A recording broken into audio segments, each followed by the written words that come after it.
चलिए बेटा, good morning everyone. कैसे हैं आप सब? आई होप सो बेटा आप सारे ठीक हो। तो देखिए, आज का जो हमारा टॉपिक है that is components of revenue receipt. जैसे कि लास्ट क्लास में मैंने आपको रेवेन्यू रिसिप्ट के बारे में काफी डिटेल में समझाया था।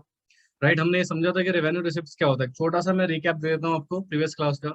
हमने सर ये पढ़ा था, रेवेन्यू रिसिप्ट वो सारी रिसिप्ट होती है सरकार की बेटा, जिनसे ना तो सरकार की एसेट्स रिड्यूस होती हैं और ना ही सरकार की लायबिलिटी इंक्रीज होती है। ठीक है। इस तरह की लाइबिलिटीज को हम क्या बोलते थे बेटा? सॉरी, इस तरह के रिसिप्ट्स को हम क्या बोलते थे? That is revenue receipts. ठीक है। अब रेवेन्यू रिसिप्ट्स के हमने कुछ कंपोनेंट्स डिस्कस करने हैं बेटा आज। दो तरह के कंपोनेंट्स होते हैं इसके, बेसिकली देखा जाए तो। एक होता है टैक्स रिसिप्ट्स। माइट भी आज की क्लास बेटा सिर्फ यही टॉपिक समझाने में लग जाए। और एक होता है हमारे पास नॉन टैक्स रिसिप्ट्स। ठीक है जी, हमारे पास दो तरह की रिसिप्ट्स होती हैं, टैक्स रिसिप्ट्स और non tax receipts, which are basically the components of revenue receipts. ठीक है, ये बेसिकली रेवेन्यू रिसिप्ट्स के ही कंपोनेंट्स हैं। ये फर्दर दो पार्ट्स में डिवाइड हो जाएगा। पहले इनको मैं आपको एक सिक्वेंशियल तरीके से लिखवा देता हूँ, फिर हम उसको डिटेल में पढ़ेंगे। एक होता है हमारे पास progressive progressive tax and regressive tax.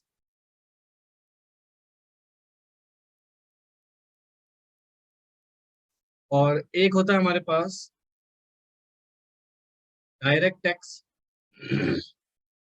And indirect tax. हालांकि ये देखा जाए तो एक ही कॉन्सेप्ट है बेटा, बट इसको अलग अलग कराने का एक छोटा सा मोटिव है, बताऊंगा अभी आपको। ठीक है, तो इसको हम पढ़ेंगे डिटेल में।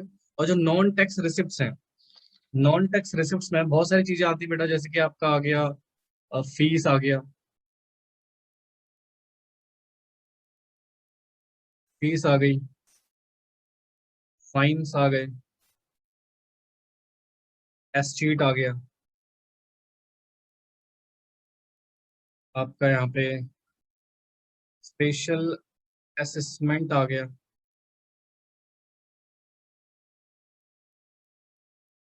आपका यहाँ पे इनकम फ्रॉम पीएसयूज आ गए, income from sale of spectrum आ गया।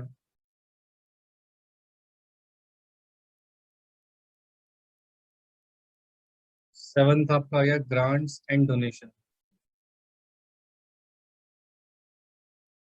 ठीक है, ये कुछ कंपोनेंट्स है बेटा हमारे पास टैक्स रिसिप्ट्स के और नॉन टैक्स रिसिप्ट्स के। तो फटाफट से इसको नोट करेंगे, इसको नोट कीजिए फटाफट से, फिर वन बाय वन इनको हम डिस्कस करते हैं। ठीक है, थोड़ा स्पीड में करेंगे बेटा, क्योंकि इस चैप्टर को हमें जल्दी से खत्म नहीं करना है। ठीक है जी, तो चलिए फटाफट से इसको नोट कीजिए, फिर इसको समझते हैं डिटेल में। आप जरा ध्यान से सुनना बेटा, एक एक करके हम इन कॉन्सेप्ट्स को डिटेल में डिस्कस करते हैं। तो सबसे पहले हम डिस्कस करेंगे टैक्स रिसिप्ट्स। ठीक है, तो इसमें सबसे पहला जो कॉम्पोनेंट्स है हमारा वो है प्रोग्रेसिव टैक्स और रिग्रेसिव टैक्स। प्रोग्रेसिव टैक्स और सेकंड है रिग्रेसिव टैक्स।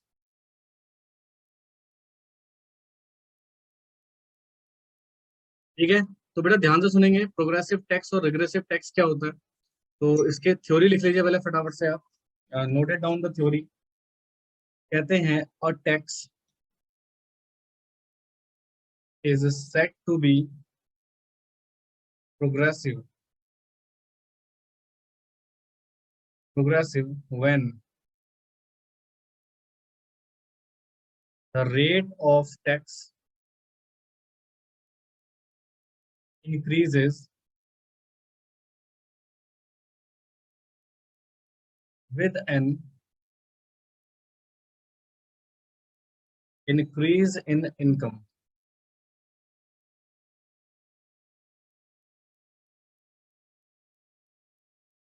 ठीक है, पहला पॉइंट। और हमारा रिग्रेसिव क्या होता है? कहते हैं a tax is said to be regressive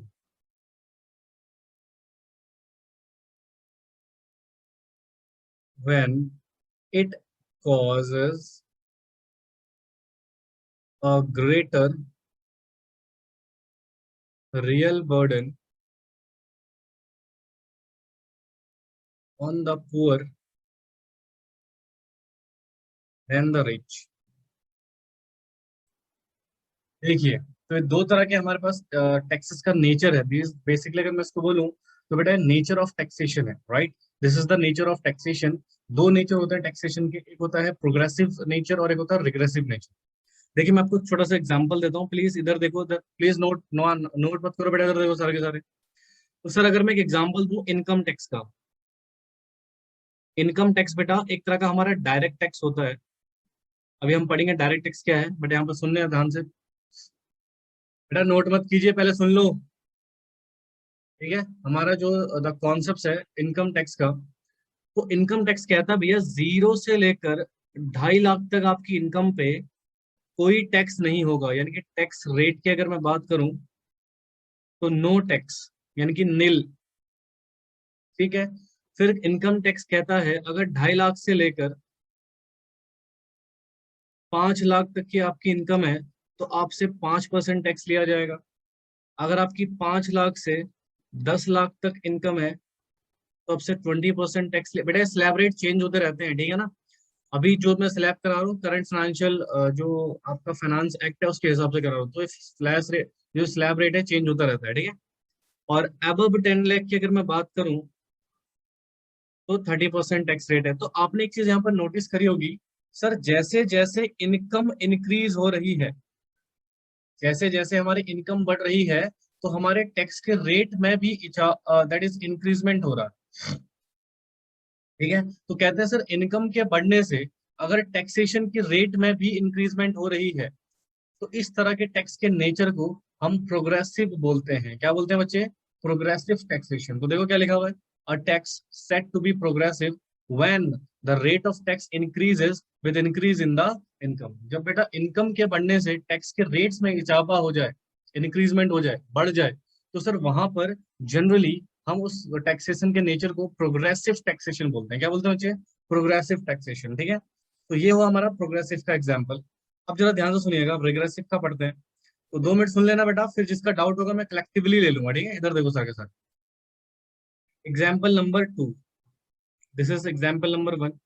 अब मैं बात करता हूँ goods and service tax, GST की या कस्टम ड्यूटी की। ठीक है, कस्टम ड्यूटी ये जो टैक्सेशन है बेटा, इनका नेचर होता है इनडायरेक्ट टैक्स का। अभी हम पढ़ेंगे इनडायरेक्ट टैक्स क्या है। देखो, मान लो गवर्नमेंट ऑफ इंडिया ने मेरे ऊपर नॉलेज वेंचर के ऊपर बेटा जीएसटी लगाया, यानी कि टैक्स लगाया, जीएसटी। ठीक है, अब नॉलेज वेंचर फीस कलेक्ट कर रहा है स्टूडेंट से। नॉलेज वेंचर फीस कलेक्ट कर रहा है बेटा किससे? स्टूडेंट से। और मान लो मेरी फीस है इकोनॉमिक्स की 600 रुपए, तो उसमें मैं क्या कर रहा हूँ, 50 रुपए का टैक्स जोड़ दे रहा हूँ। इतने का मुझे टैक्स लग रहा है, और मैं टोटल अमाउंट बता रहा हूँ स्टूडेंट को, बेटा आपको कितना पे करना है? 650 रुपए। तो कहने का मतलब टैक्सेशन सरकार ने किसके ऊपर लगाया बेटा? मेरे ऊपर। ठीक है, और मैं किससे रिसीव कर रहा हूँ? स्टूडेंट से, पब्लिक से। एक तरह से पब्लिक से, कस्टमर से इसको लिया जा रहा है बेटा। तो कहीं ना कहीं ये टैक्स का बर्डन मेरे ऊपर है या बेटा स्टूडेंट्स के ऊपर है? ठीक है, कस्टमर्स के ऊपर है टैक्सेशन। ये यहाँ पर जो बर्डन ऑफ टैक्सेशन होता है बेटा, वो एक तरह से देखा जाए तो कंज्यूमर के ऊपर होता है। ठीक है, तो कंज्यूमर मतलब कंज्यूमर को हम एक तरह से मानते हैं कि सबसे लास्ट एंड यूजर मानते हैं, तो पुअर कैटेगरी का पर्सन में कंसिडर किया जाता है जनरली इसको। तो इसलिए देखो क्या लिखा हुआ है, the tax set to be progressive sorry regressive when it is cause a real burden of the taxation on poor than rich. क्योंकि बिजनेसमैन तो अल्टीमेटली एक रिच कैटेगरी में आ गया बेटा। ठीक है, और जो कंज्यूमर्स होते हैं मैक्सिमम वो किस में आते हैं? पुअर कैटेगरी में। इसलिए यहाँ पर पुअर वर्ड यूज किया गया है। हालांकि सारे कंज्यूमर पुअर नहीं होते बेटा। ठीक है, तो कंज्यूमर को यहाँ पर जनरली देखा गया, तो यानी कि सीधी सी बात है सर, ऐसे टैक्सेशन जो रिच सोसाइटी का ऊपर ना लग के किसके ऊपर लग जाते हैं? पुअर सेक्शन के ऊपर। पुअर सेक्शन अल्टीमेटली हम कंज्यूमर की बात कर रहे हैं बेटा। ठीक है, एंड यूजर की बात कर रहे हैं। तो जो एंड यूजर पे बर्डन ऑफ टैक्सेशन होता है उसको हम बोलते हैं रिग्रेसिव टैक्सेशन। क्या बोलते हैं बच्चे? Regressive taxation. तो प्रोग्रेसिव क्या था? इनकम बढ़ रही है, तो डोंट यू थिंक इनकम बढ़ रही है मतलब जितनी ज्यादा इनकम होगी उतना ज्यादा टैक्सेशन, यानी कि रिच सोसाइटी के ऊपर टैक्सेशन ज्यादा लग रहा है। और रिग्रेसिव टैक्सेशन में हम कंज्यूमर एंड यूजर की पुअर पीपल, आम जनता, पब्लिक के ऊपर टैक्सेशन बर्डन ज्यादा होता है। समझ गए? तो this is the progressive tax and regressive tax. I hope so बेटा आपको दोनों का कॉन्सेप्ट समझ आ गया हो। प्लीज इनके एग्जांपल्स नोट कर लीजिएगा, अगर किसी को डाउट्स वगैरह है तो पूछ सकता है। चलिए आप देखिए, डायरेक्ट टैक्स और इनडायरेक्ट टैक्स को पढ़ेंगे डिटेल में। तो मैं दो एग्जांपल आपको बता रहा हूँ यहाँ पे, ठीक है, ध्यान से सुनिएगा प्लीज। मान लीजिए गवर्नमेंट ऑफ इंडिया ने टैक्स लगाया नॉलेज वेंचर के ऊपर, नॉलेज वेंचर इंस्टीट्यूट के ऊपर बेटा टैक्स लगाया सरकार ने। और ये टैक्स था, मान लीजिए, ध्यान सुना प्लीज, नॉलेज वेंचर के ऊपर टैक्स लगाया, ठीक है, यानी कि जो टैक्स लगा वो किसके ऊपर लगा? नॉलेज वेंचर के ऊपर। सर इस टैक्स का burden of payment, burden of payment भी नॉलेज वेंचर के ऊपर ही है। यानी कि टैक्स पे सरकार को कौन कर रहा है? नॉलेज वेंचर ही पे कर रहा है। यानी कि ध्यान सुनना सर, ऐसा टैक्स जो लेवी हुआ, ध्यान सुनिएगा प्लीज सर, ऐसा टैक्स जो लेवी हुआ सेम पर्सन पे और पे भी कर रहा है सेम पर्सन, यानी कि जिसके ऊपर टैक्स लगा वही व्यक्ति टैक्स पे कर रहा है। ठीक है, नॉलेज वेंचर के ऊपर बेटा टैक्स लगा था और नॉलेज वेंचर ही बेटा टैक्स को पे कर रहा है। तो सर इसको हम बोलते हैं डायरेक्ट टैक्स। एग्जाम्पल में यहाँ पर लिख सकते हैं इनकम टैक्स। इनकम टैक्स बेटा, मैंने इनकम कमाई, सरकार ने मेरे ऊपर टैक्स लगा दिया। जैसे मान लो मैंने इनकम कमाई 20 लाख रुपए की, सरकार ने मेरे ऊपर टैक्स लगा दिया भैया स्लैब रेट के हिसाब से 5%, 20% और 30%। ठीक है, अब ये जो टैक्स लगा ये मेरे ऊपर लगा है, मेरे इनकम के ऊपर लगा, तो पेमेंट भी सरकार को मैं ही करूंगा। यानी कि टैक्स मेरे ऊपर लग रहा है, टैक्स पे भी मैं ही कर रहा हूं। इस तरह के टैक्सेशन को बोला जाता है डायरेक्ट टैक्स। तो डायरेक्ट टैक्स का इंडिया में एग्जाम्पल है बेटा इनकम टैक्स। पहले के जमाने में एक और टैक्स हुआ करता था डायरेक्ट में, that is wealth tax. But आज के डेट में बेटा वेल्थ टैक्स नाम की कोई चीज नहीं है, वो डिलीट हो चुका है। ठीक है, गवर्नमेंट ने उसको हटा दिया है, खत्म कर दिया है। आज डायरेक्ट टैक्स का सिर्फ एक ही एग्जाम्पल है बेटा, इनकम टैक्स। ठीक है, इनकम टैक्स ही एग्जाम्पल है हमारे डायरेक्ट टैक्स का। यानी कि मैंने इनकम कमाई, मेरे ऊपर सरकार ने टैक्स लगाया, मैं ही पे कर रहा हूँ। टैक्स लगा मेरे ऊपर, पे भी मैं कर रहा हूँ। ये एक तरह का क्या होगा बच्चे हमारा डायरेक्ट टैक्स हो गया। ठीक है, बात याद रखना, टैक्स जिसके ऊपर लगेगा पेमेंट भी वही करेगा, डायरेक्ट टैक्स। एग्जाम्पल क्या है? Income tax. अब एग्जाम्पल नंबर 2 में आइए। सर गवर्नमेंट ऑफ इंडिया, पहले सुन लो बेटा फिर डाउट लूंगा एक एक करके। गवर्नमेंट ऑफ इंडिया टैक्स लगाती है, levy tax on knowledge venture. Knowledge venture पर, वेंचर के ऊपर टैक्स लगाया सरकार ने। ठीक है, अब नॉलेज वेंचर का टैक्स पे कर रहे हैं उसके स्टूडेंट्स। ध्यान से सुनिएगा प्लीज, मेरे ऊपर टैक्स लगा, मैंने अपना पेमेंट बर्डन शिफ्ट कर दिया स्टूडेंट के ऊपर। कैसे सर? मान लो मेरे एक सब्जेक्ट की फीस है 600 रुपए, सरकार ने मेरे ऊपर लगाया 50 रुपए का टैक्स। मैंने बोला जी 650 रुपए की आपकी टोटल फीस है, यानी कि मैं बच्चे से इंक्लूडिंग टैक्स कितने पैसे कलेक्ट कर रहा हूँ बेटा? 650 रुपए। तो 600 रुपए तो मेरे हो गए और 50 रुपए मैं किसको जमा करा दूंगा? सरकार को। यानी कि 600 रुपीज मेरे हो गए और 50 रुपए मैं जमा करा दूंगा किसको? सरकार को। तो ध्यान से सुनिएगा प्लीज, यहाँ पर टैक्स लगा किसके ऊपर? लेवी, सॉरी यार, tax levy on knowledge venture. Tax लगा किसके ऊपर था बेटा? नॉलेज वेंचर के ऊपर। बट टैक्स का पेमेंट कौन कर रहा है? टैक्स का पेमेंट कौन कर रहा है बेटा? स्टूडेंट्स। टैक्स के पेमेंट कौन कर रहे हैं बच्चे? स्टूडेंट्स। तो सर यहाँ पर लगा था मेरे ऊपर था और पेमेंट कौन कर रहे हैं? स्टूडेंट। यानी कि यहाँ पर अपने टैक्सेशन का पेमेंट का बर्डन हमने शिफ्ट कर दिया किसके ऊपर? स्टूडेंट के ऊपर। तो सर इस तरह के टैक्सेस को हम बोलते हैं इनडायरेक्ट टैक्स। और इसका एग्जाम्पल आज के डेट में भारत में दो ही है बेटा, GST, goods and service tax, और दूसरा कस्टम ड्यूटी।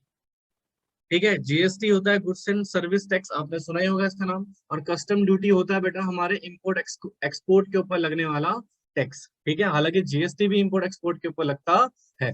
सर पहले हमारे पास मैनी टैक्सेस, इनडायरेक्ट टैक्सेस में बहुत सारे टैक्स थे बेटा, वैट था, एक्साइज ड्यूटी था, सर्विस टैक्स था, दुनिया भर के टैक्सेस थे। बट उन सारे टैक्सेस को डिलीट कर दिया, खत्म कर दिया गया 2017 में बेटा, और एक टैक्स बना दिया गया GST, goods and service tax. तो आज की डेट में इंडिया में सिर्फ दो ही टैक्स है बेटा इनडायरेक्ट टैक्स में, जीएसटी और कस्टम ड्यूटी।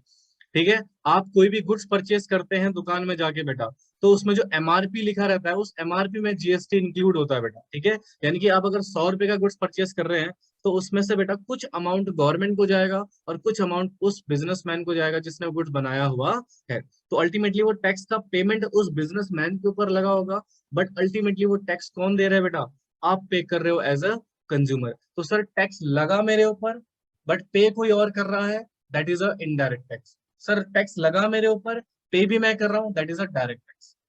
ठीक है, तो ये दो एग्जांपल्स हैं बेटा हमारे, डायरेक्ट टैक्स और indirect tax. I hope so आपको समझ आ गया होगा। हाँ जी, अगर पुराने टैक्सेशन बेटा आज भी कुछ जिंदा है, कुछ प्रोडक्ट्स के ऊपर, जैसे पेट्रोलियम प्रोडक्ट्स के ऊपर बेटा आज भी पुराने वाले इनडायरेक्ट टैक्स लगते हैं, राइट। बट वो कुछ ही प्रोडक्ट्स के ऊपर है, मैक्सिमम 90% गुड्स के ऊपर बेटा सिर्फ और सिर्फ क्या लगता है, जीएसटी ही एप्लीकेबल। ठीक है, समझ आया जी। चलिए इसको फटाफट से नोट कर लीजिए, अगर किसी को डाउट है प्लीज पूछिए। चलिए, तो ये हुआ बेटा हमारा टैक्स रिसिप्ट वाला पॉइंट खत्म। अब आइए नॉन टैक्स रिसिप्ट्स में।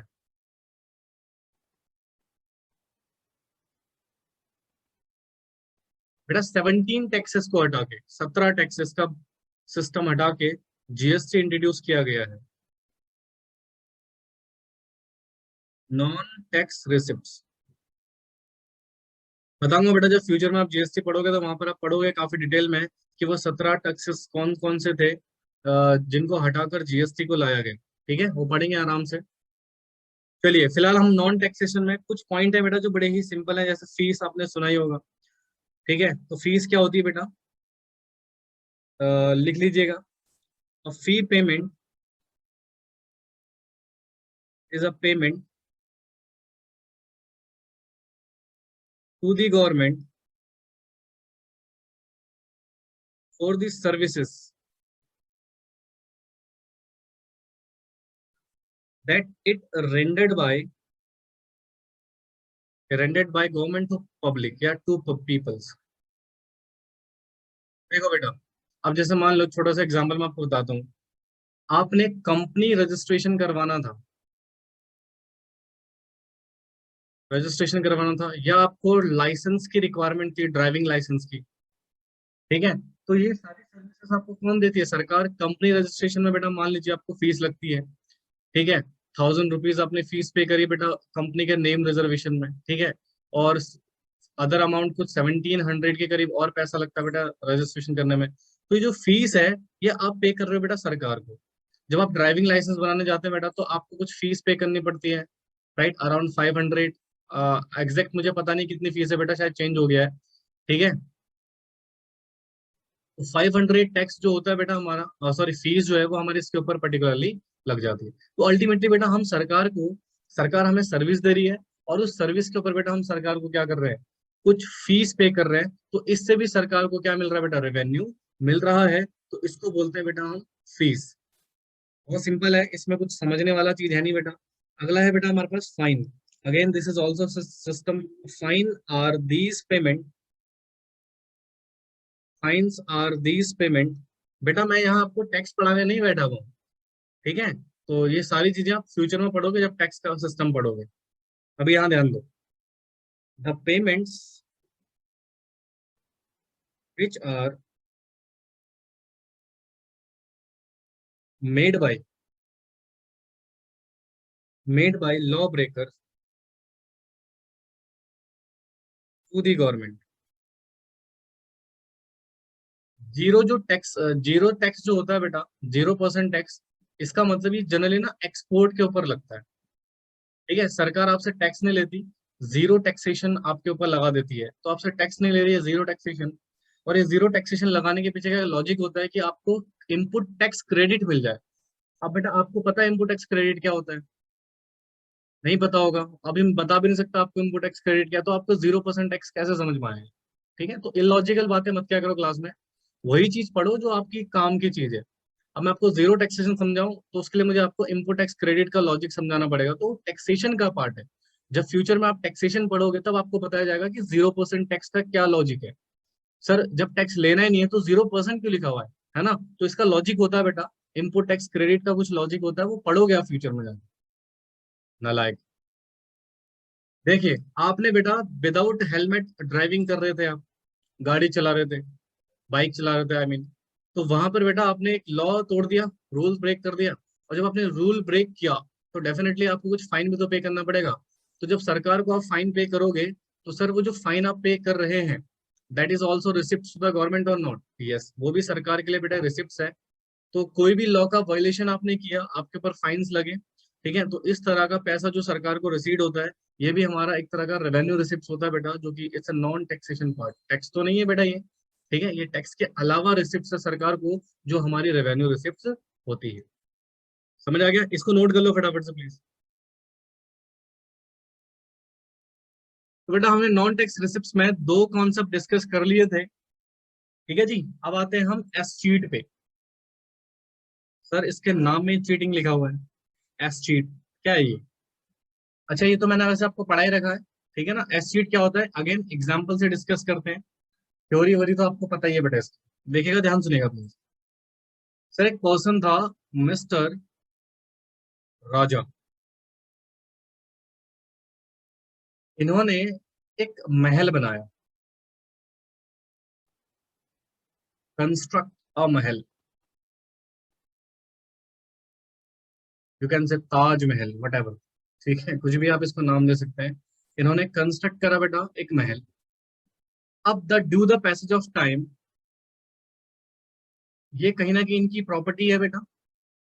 अब इन राजा की कोई भी लीगल हायर्स नहीं है, या मैं बोलूं लीगल रिप्रेजेंटेटिव नहीं है।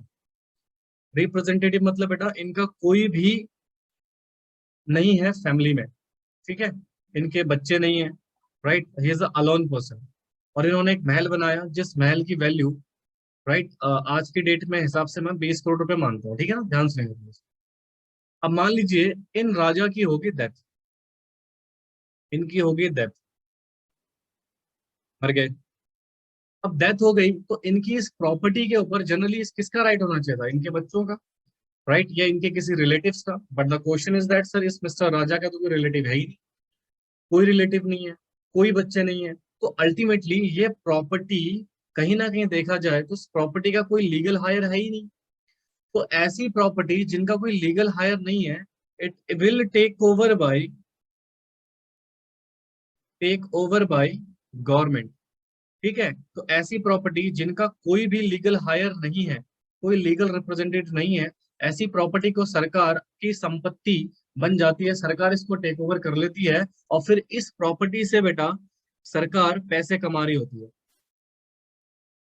एग्जाम्पल कुतुब मीनार, एग्जाम्पल जितने भी भारत में टेम्पल्स हैं, एग्जाम्पल ताजमहल, राइट, ये जितने भी बेटा इमारतें हैं, प्रॉपर्टीज हैं, इनका कोई लीगल हायर थोड़ी है। तो इनके ऊपर अल्टीमेटली किसका कंट्रोल हो जाता है, सरकार का। अब सरकार ताजमहल में सरकार ने टूरिज्म क्रिएट कर दिया उसको, तो वहां पे लोग जाते हैं, टिकट खरीदते हैं, पैसे देते हैं, और वो अल्टीमेटली पैसा किसको जाता है बेटा, गवर्नमेंट को जाता है। तो इसका मतलब सर एस्चीट मतलब एक ऐसा रेवेन्यू रिसिप्ट है, जो आप कोई ऐसी प्रॉपर्टी है जिसका कोई लीगल हायर्स नहीं है, उस प्रॉपर्टी से जो सरकार को पैसे आ रहे हैं, that money receipt is known as escheat. क्या बोलते हैं बच्चे इसको, एस्चीट। आई होप सो समझ आ गया होगा, it's a very simple concept, ठीक है जी। तो इसको नोट कर लो या इसका स्क्रीनशॉट ले लो। अगला पॉइंट है बेटा हमारे पास स्पेशल असेसमेंट।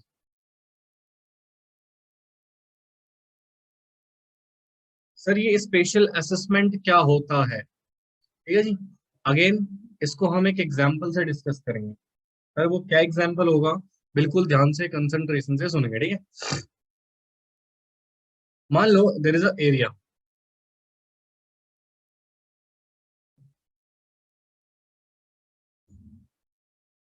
ये एक एरिया है जो कि नॉर्मल एरिया बेटा, ठीक है।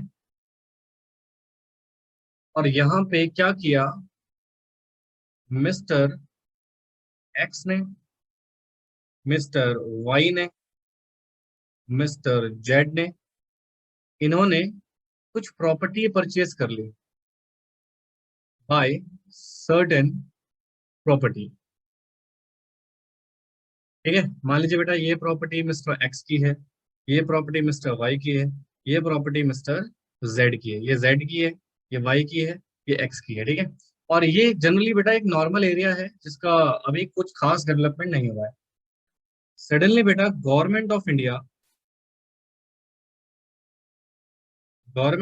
बेटा एक प्रोजेक्ट्स ले आती है इस पर्टिकुलर एरिया के लिए।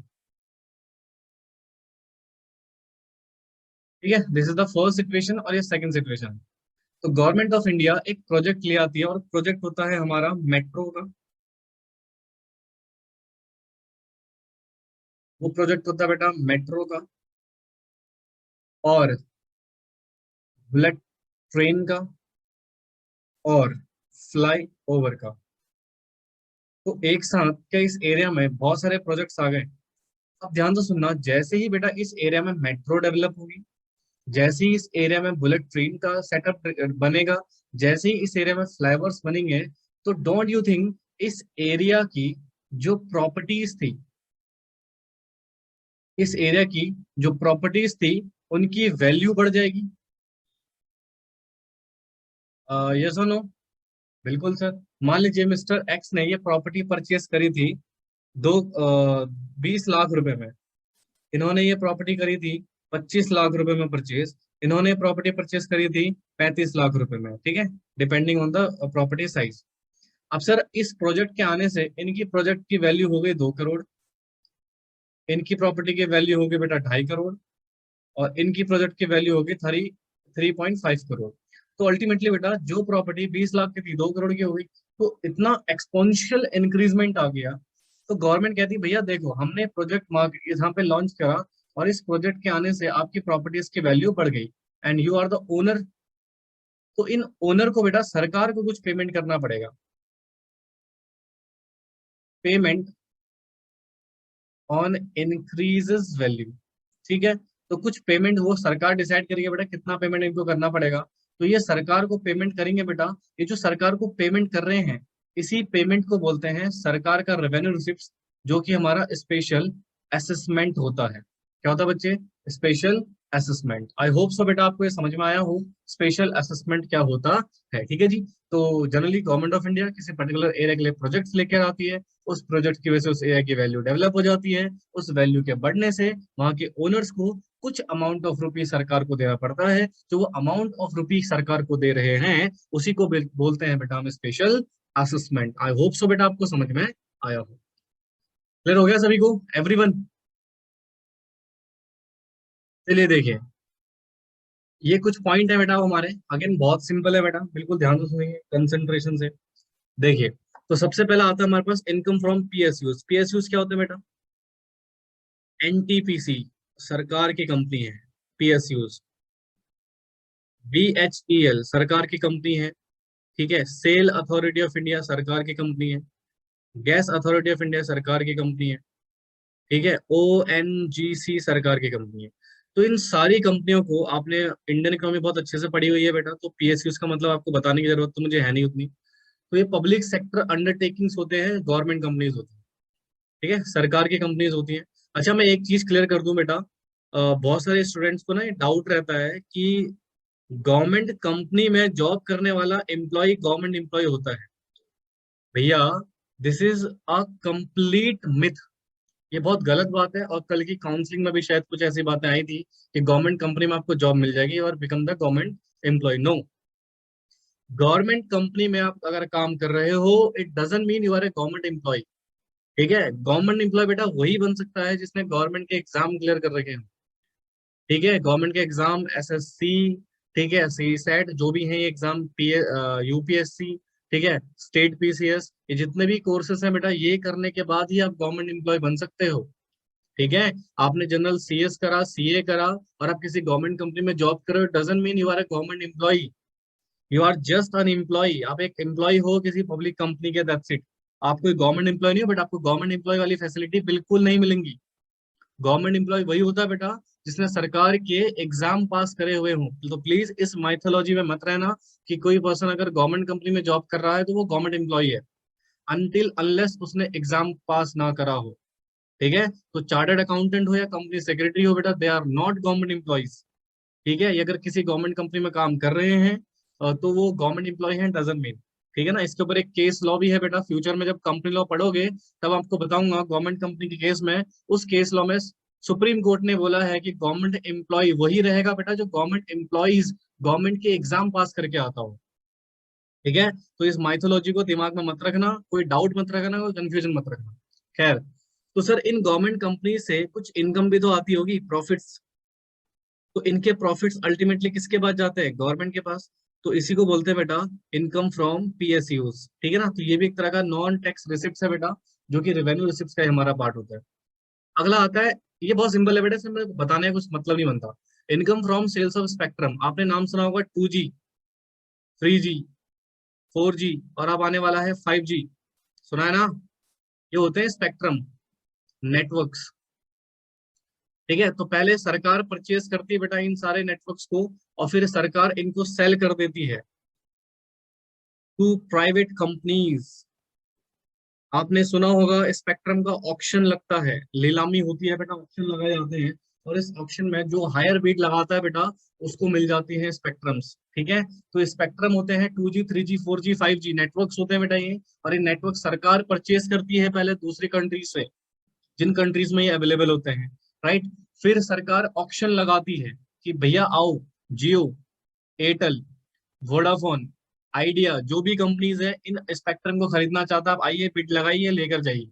ठीक है, तो सरकार जब बिड लगा रही है, स्पेक्ट्रम को बेच रही है, और प्राइवेट कंपनी खरीद रही है, तो पैसे भी तो देगी सरकार को। तो जो सरकार को पैसा रिसिप्ट हो रहा है, that is a kind of income from sales of spectrum, and it is also a part of the revenue receipt. ठीक है, ग्रांट एंड डोनेशन, सरकार को डोनेशन मिला। अभी देखा होगा आपने बेटा, पीएम केयर फंड बना था कोविड के टाइम पे, तो बहुत सारी जनता ने, पब्लिक ने, दूसरे देशों ने, अदर कंट्रीज ने, दूसरों दूसरे देशों में रहने वाले इंडियंस ने, या और भी किसी दूसरे पर्सन्स ने, तो हर व्यक्ति ने डोनेशन करा था पीएम केयर फंड में। हाँ जी, डोनेशन किया था। तो सर ये डोनेशन से सरकार की क्या इनकम जनरेट हुई होगी? यस। तो ये भी इनकम बेटा हमारा एक तरीके से क्या होता है? नॉन टैक्स रिसिप्ट, यानी कि रेवेन्यू रिसिप्ट। समझ आया जी? बोलिए प्लीज फटाफट से। तो ये हुआ बेटा हमारा रेवेन्यू रिसिप्ट पूरी तरह से खत्म, जिसमें हमने रेवेन्यू रिसिप्ट के दोनों कंपोनेंट्स डिस्कस कर लिए बेटा, टैक्स रिसिप्ट और नॉन टैक्स रिसिप्ट। इसको फटाफट से नोट कीजिए, जल्दी से नोट कीजिए। और फिर कैपिटल रिसिप्ट भी हम इसको खत्म करेंगे आज ही, और नेक्स्ट क्लास में फिर हम एक्सपेंडिचर वाला टॉपिक स्टार्ट करेंगे। इसको फटाफट से नोट कीजिए बेटा। देखो जी, रेवेन्यू रिसिप्ट हमारा कंप्लीट हो गया। हम बजट रिसिप्ट पढ़ रहे थे, बजट रिसिप्ट के दो कंपोनेंट्स थे, रेवेन्यू रिसिप्ट और कैपिटल रिसिप्ट। तो रेवेन्यू रिसिप्ट हमने पढ़ लिया, एक्चुअली मैंने पढ़ा दिया। अब आपको समझ में आया हो नहीं आया हो वो आपके ऊपर डिपेंड है बेटा, कि आप किस तरीके से रिविजन कर रहे हैं। ठीक है, आई ट्राइड माई बेस्ट। ठीक है, अब आपको देखना है कि आपको किस तरीके से उसका रिविजन करना है कंटिन्यूअसली। ठीक है, अब आइए कैपिटल रिसिप्ट में।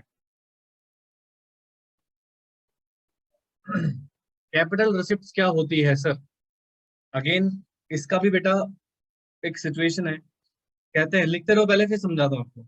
कहते हैं all such money receipts, all such money receipts of the government are called capital receipts, capital receipts which show the following two characteristics, या इसको मैं बोलूं फुलफिल टू कंडीशंस। क्वेश्चन आती है सर ये दो कंडीशंस क्या है? फर्स्ट कंडीशन है बेटा, these receipts create liability for the government, और these receipts causes रिडक्शन, ये रिडक्शन लिखा है बेटा, ये ठीक है, reduction in assets of the government, reduction of the government. चलिए तो पहले इसको आप नोट कर लीजिए बेटा, फिर इसको मैं आपको समझाता हूँ।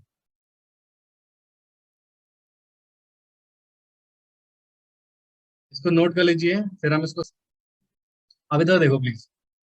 सर, आपने रेवेन्यू रिसिप्ट पढ़ा था, आपने रेवेन्यू रिसिप्ट में क्या पढ़ा था? आपने ये पढ़ा था कि सर जिन रिसिप्ट से सरकार की ना तो एसेट्स पे कोई फर्क पड़ता है, ना ही लाइबिलिटी पे कोई फर्क पड़ता है, ऐसी रिसिप्ट को हम बोलते थे रेवेन्यू रिसिप्ट।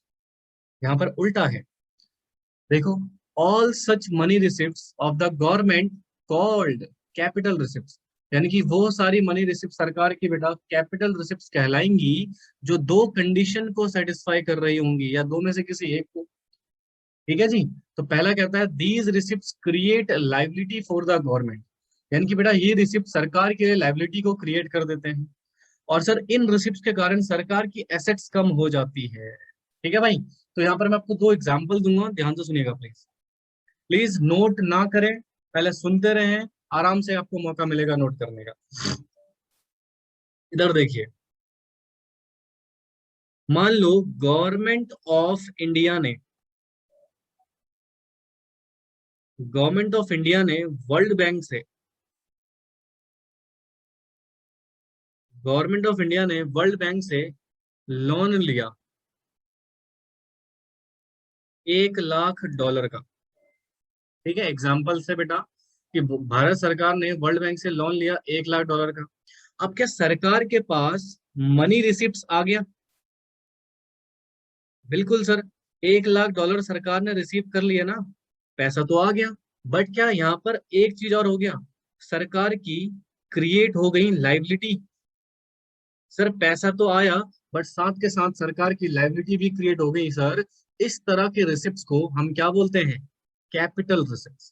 पहला एग्जांपल। अब दूसरा एग्जांपल सुनिएगा,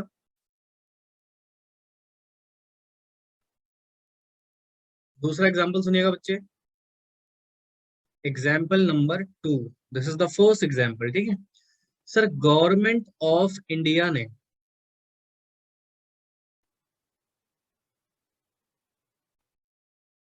एक कंपनी है सरकार की ONGC, और इस कंपनी में सरकार के, मान लीजिए बेटा ये डेटा सिर्फ अज्यूम कर रहा हूं मैं, ठीक है, 75% शेयर सरकार ने हेल्ड किए हुए हैं, 75% शेयर्स। और शेयर्स बेटा हमारे एसेट्स होती हैं, शेयर्स हमारी क्या होती हैं?